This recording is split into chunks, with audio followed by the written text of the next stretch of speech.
주여, 우리는 확실하고 익숙한 것에 너무 오래 안주해 왔습니다.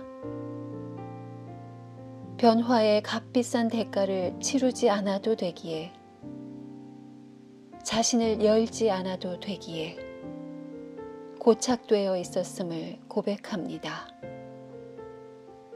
그러나 주여, 이제는 우리로 안주하지 않게 하소서. 우리가 알 수 없고 감지할 수 없는 깊은 존재를 음미하며 받아들이게 하소서. 주여, 비오니 우리로 순종의 기쁨을 누리게 하소서.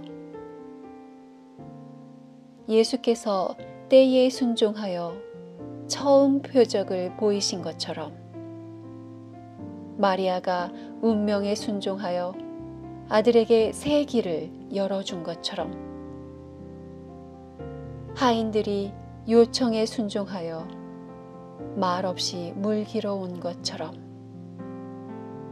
물이 말씀에 순종하여 포도주로 변화된 것처럼, 우리로 당신의 마음에 홀린 듯이 어우러지게 하소서. 굽힘없이 당신을 신뢰함으로 하늘 뜻을 수용하게 하소서. 말씀으로 우리 인생을 변화시키시고 십자가 보혈로 우리 인생을 구원하신 예수 그리스도의 이름으로 기도드립니다. 아멘.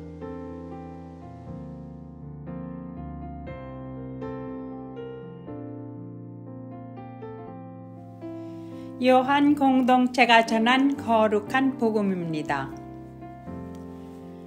이런 일이 있은 지 사흘째 되던 날, 갈릴레아 지방 가나에 혼인잔치가 있었다. 그 자리에는 예수의 어머니도 계셨고, 예수도 그의 제자들과 함께 초대를 받고 와 계셨다. 그런데 잔치 도중에 포도주가 다 떨어지자 예수의 어머니는 예수께 포도주가 떨어졌다고 알렸다. 예수께서는 어머니를 보시고, 어머니, 그것이 저에게 무슨 상관이 있다고 그러십니까? 아직 제 때가 오지 않았습니다. 하고 말씀하셨다. 그러자 예수의 어머니는 하인들에게 무엇이든지 그가 시키는 대로 하여라 하고 일렀다. 주님의 말씀입니다. 하나님께 감사드립니다. 할렐루야! 하나님 아버지와 우리 주 예수 그리스도로부터 오는 은혜와 평강이 이 자리에 계신 모든 분들과 함께 하시기를 바랍니다. 우리 교회에 이 코로나 시국을 뚫고 한 쌍의 부부가 탄생했습니다. 지난주 일입니다. 제가 주례를 준비하면서 순서는 교단 예식에 맞추면 되지만 신랑 신부에게 일생에 한 번뿐인 이 주례사를 어떻게 하는 것이 좋을까 고심고심했습니다. 그리스도교에서 주례사라는 것은 이제 갓 서약을 한 부부가 처음으로 듣는 말씀으로서 거룩한 의미를 담고 있기 때문입니다. 그런데 혼인 면담을 하다 보니까요, 굉장히 짧은 웨딩 세레모니를 계획하고 있는 거예요. 그래서 3분짜리 주례사를 준비했습니다. 3분 안에 전할 수 있는 것은요, 성경 말씀뿐이었어요. 한 페이지를 준비를 했는데 3분의 1 하니까 시간이 다 갔습니다. 그래도 성경 말씀으로 충분하다 생각했습니다. 여호와의 말씀은 정직하여 마음을 기쁘게 하고 여호와의 계명은 순결하여 눈을 밝게 하도다. 아멘. 지금은 논리를 차곡차곡 쌓아가지고 설득되고 감화 감동되는 계몽주의 시대가 아니죠. 논리보다는 순간의 터치가, 장문의 논설문보다 진리의 한 문장이 가슴 깊숙한 데로 들어갑니다. 오랜 수도원 전통에서는 이 머리에서 가슴까지 가는데 보통 10년 걸린다고 말합니다.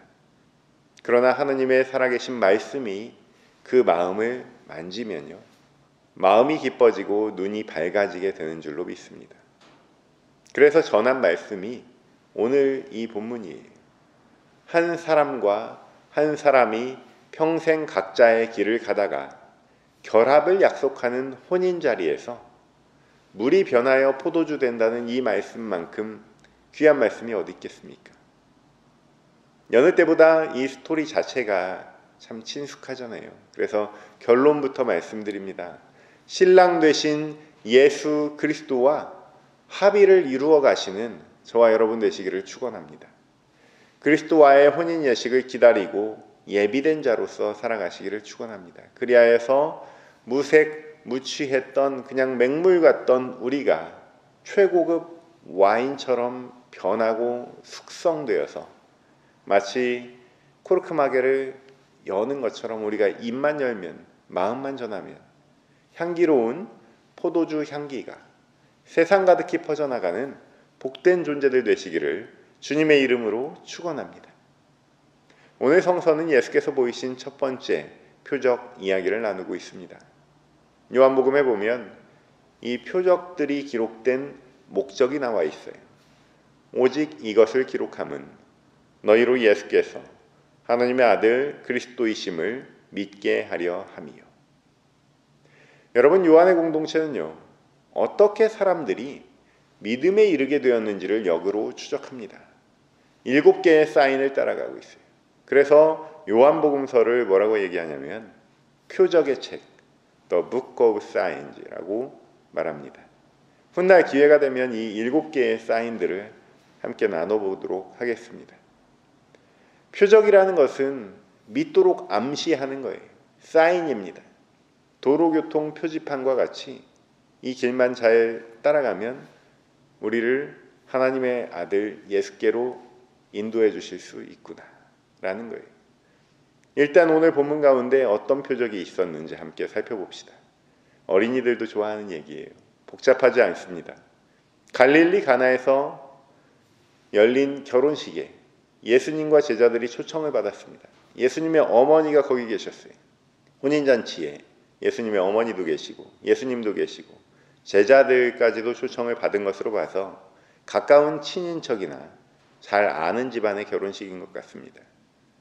일단 혼인잔치에서 포도주가 떨어졌다는 것은요, 큰 결례죠. 생각보다 사람들이 많이 왔나 봅니다. 2000년 전 유대의 결혼식 여러분 며칠 정도 한지 아십니까? 일주일 정도 했다고 그래요. 말 그대로 성대한 마을 잔치입니다. 그런데 미리 준비한 와인이 바닥날 정도로 북적거렸던 모양이에요. 주최 측은 상당히 곤욕스러웠을 것 같아요. 이런 난감한 상황을 예수님의 어머님이 알고 계시고 이를 예수께 상의하고 있습니다. 이것으로 볼 때 예수님의 어머니는 이 결혼식에 깊이 관여하고 있는 것으로 보입니다. 그런데 갑자기 예수님을 끌어들이는 거예요. 포도주가 떨어진 것은 예수님 말씀 그대로 상관이 없는 일이죠, 예수님하고. 그런데 우리는 살다 보면 어머님들의 통찰력이 얼마나 대단한지 무수히 경험합니다. 저 어렸을 때 소풍을 갔어요. 밥 먹을 때가 돼서 설레는 마음으로 김밥 도시락 뚜껑을 딱 열어봤더니 뭐가 들어있는지 아십니까? 닭 백숙이 들어있는 거예요. 김밥은 없고 닭이 들어있는 거예요. 어린이들은요, 남들하고 좀 비슷하기를 바라는데 우리 어머니의 통찰력은 차별화에 조금 더 초점이 맞춰져 있었습니다. 여러분, 제가 얼마나 낙심하고 실망했겠어요. 애들이 볼까봐, 애들이 놀릴까봐 두려웠습니다. 그래서 도시락 뚜껑을 딱 닫고 젓가락만 들고 친구들 걸 막 뺏어 먹고 있었는데 한 친구 녀석이 갑자기 제 도시락 뚜껑을 열더니 소리를 칩니다. 닭이다! 순식간에 이 닭이다 하는 소리에 수십 명의 사내 녀석들이 달려들어서 뼈만 남았습니다. 저는 그저 살점이 가느다랗게 붙어있는 뼈를 붙들고 순간 엄마가 얼마나 대단한가, 그리고 어머니한테 얼마나 미안했나 하는 그런 마음을 가졌던 기억이 있습니다. 한 번 신학교를 졸업하고 군대에 가려고 아버지 교회에서 도와드리고 있었어요. 성가대 연습을 하고 있는데 성가대원 중에 한 분이 암에 걸리셨다는 거예요. 그래서 갑자기 어머니께서 저에게 안수 기도를 하라고 시킵니다. 안 할 수가 없게 우리 능력의 종 노용환 전도사님이 기도하면 완전히 낫는다. 큰 소리를 치고 광고를 하셔서 제가 도망갈 수가 없었어요. 감사하게도 하나님의 은혜와 의료적인 도움으로 그분은 깨끗이 치유되었습니다. 여러분 아실지 모르지만 신학교에서 이런 부분은 안 가르쳐주죠. 게다가 민주화 운동으로 유명했던 제 모교에서는 최루탄 냄새나 좀 맡고 유럽 학자들 이름이나 대면서 설익은 잘난 체나 했지 실전에 대한 부분들은 굉장히 어색한 부분이었어요. 그런데 돌아보면요, 목사라면 당연히 해야 될 일이에요. 하여튼 그날 기도를 제가 어떻게 했는지 기억이 안 납니다. 25살의 새파란 청년에게는 당혹스러운 일이었지만 결과적으로 저는 그날 어머니 덕분에 하나의 산을 넘은 거예요. 논리와 사색으로 넘을 수 없는 산을 넘게 해주시는 역할, 저에게는 어머니의 일로 기억되고 있습니다. 본문을 다시 보면 어머니의 뜬금없는 부탁을 들은 예수님 역시 간단하게 저항을 하세요. 어머니, 그것이 저에게 무슨 상관이 있다고 그러십니까? 요즘 말로 치면 우리 엄마 또 왜 이러실까? 그 왜 나한테 말씀하실까? 우리 마리아 여사님 또 이러신다. 이런 느낌이죠. 조금 와닿습니까? 그런데 예수님보다는 어머니가 아무래도 한 수 위죠. 이때까지는. 예수님의 어머니는 하인들에게 예수께서 너희에게 무슨 말씀을 하시든지 그대로 하라고 전하십니다. 예수님에게 포도주가 없음을 이야기하시고 그가 무슨 말을 하든지 그대로 하라는 것을 볼 때 예수님의 어머니는 예수님이 이 문제를 해결할 수 있다는 것을 기대하고 있었습니다. 우리는 예수의 어머니 마리아가 수태고지를 받던 순간, 또 성전에서 12살 때 말씀을 가르치던 순간, 그 밖에 일상 속에서 일어난 굉장히 비범하고 신비한 일들을 흘려보내지 않고 마음에 간직했더라 라는 말씀을 지난 연말에 나눈 적이 있습니다. 사실 엄마는 다 알고 있잖아요. 마리아가 아니라도 엄마들은요, 자식의 일거수일투족 생각까지 다 알 만큼 합니다. 선생님이 교탁 위에 딱 서면 다 보인다고 그러잖아요. 그 이상으로 엄마들은 알죠. 다 생각하는 게 있으니까 알아서 해결을 보라는 방식으로 자신의 지혜를 드러내십니다. 이것을 현대 경영학에서는 넛지라고 그래요. 10년 전쯤부터 부각된 용어인데 여러분 들어보신 분들도 계실 겁니다. 옆에서 교인이 설교 시간에 좀 꾸벅꾸벅 졸고 계시면 타이밍 봐서 살짝 크게 아멘 이렇게 하는 거죠. 손대고 막 깨우면 사람들 많은 데서 얼마나 창피하겠어요. 운전을 하고 있는데 배우자가 길을 잘못 들 것 같으면 아 여기 막 이렇게 소리를 크게 지르는 것이 아니라 살짝 지도를 읽어주는 거죠. 자기야 다음에서 나가라는 것 같은데 내가 하는 말이 아니라 이 컴퓨터 구글 맵이 말하는 것을 읽어주는 차원에서 살짝 거드는 겁니다. 잔머리라기보다는 지혜에 가까운 방식이죠. 이 실리콘밸리에서도 넛지로 생산성을 확실히 증대시켰다고 그래요. 이 프로그램 개발자들이 똑똑하긴 한데 먹는 데는 관심이 없을 수 있거든요. 바쁘다고 그냥 콜라 먹고 기름기 가득한 싸구려 햄버거 먹고 그래서 아예 회사에서 음식은 무한대로 제공을 하지 않습니까? 좋은 음식 먹으라고 탄산 음료는 허리를 숙여야 막 힘들게 뺄 수 있는 그런 위치에 놓고요. 그냥 물은 키높이에 탁 집기 편하게 그런 위치에 놓는다고 합니다. 단 음식은 보이지 않는 용기에, 견과류 같은 것은 투명한 용기에 놔서 이 견과류를 더 많이 먹을 수 있도록 유도를 한다는 거예요. 부담은 없지만 결국 좋은 결과를 이끌어내는 힘을 넛지라고 합니다. 이러한 어머니의 지혜를 사랑하는 마음이 저와 여러분에게 있기를 바랍니다. 전도를 우리가 하더라도요. 교회를 안 다니면 지옥 가는데 우리 친구 어떻게 하면서 흐느끼는 것은 넛지하고 가까운 방식은 아니죠. 전도를 받는 입장에서 생각해보면 이 사람이 나한테 저주하고 있는 겁니다. 이 돌아가신 우리 부모님이 그럼 지옥 갔다는 거야? 기분 나쁜 일입니다. 가만히 도와야죠. 섬세하게 여러 번 길을 제시해야 합니다. 쌓아온 인덕이 전도가 되는 거죠. 우리 인격이 예수의 도를 전하는 거예요. 대단한 논리는요, 차고 넘칩니다. 당신이 믿는 바로 그 진리, 지금 당신을 있게 한 바로 그 삶의 방식이 궁금할 때가 전도의 시작이에요.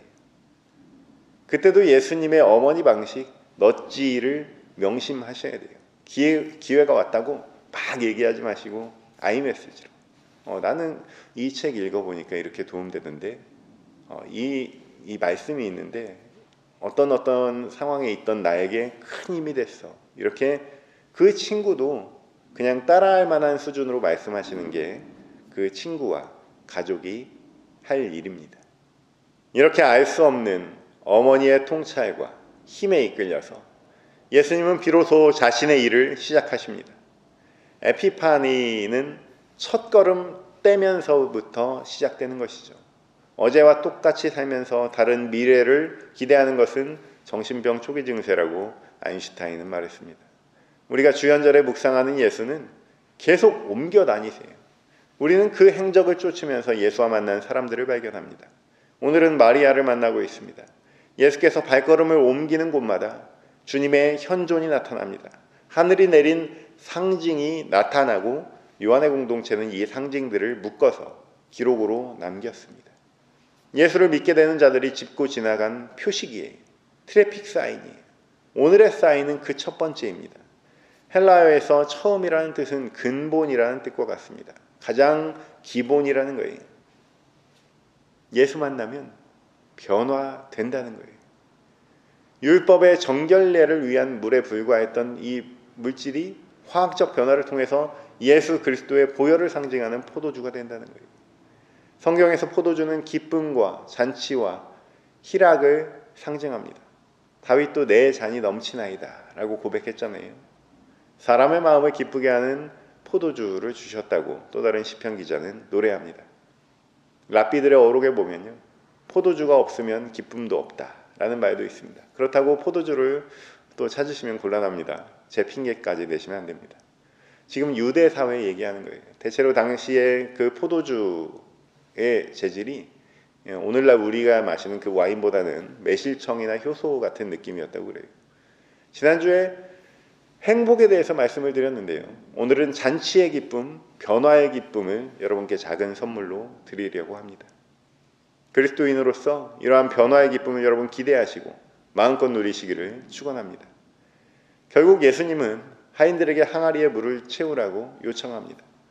오늘날 우리가 마스크를 쓰고 손을 씻는 것이 하나의 방역 수칙이 되었듯이 당시 유대인에게서는 정결 예식이라는 것을 찾아볼 수 있었습니다. 율법으로 이 사회를 건강하게 그리고 신성하게 보호하는 제도예요. 6절에 보면 정결 예식을 위한 돌 항아리 6이 놓여 있었다라고 당시 장면을 그려볼 수 있습니다.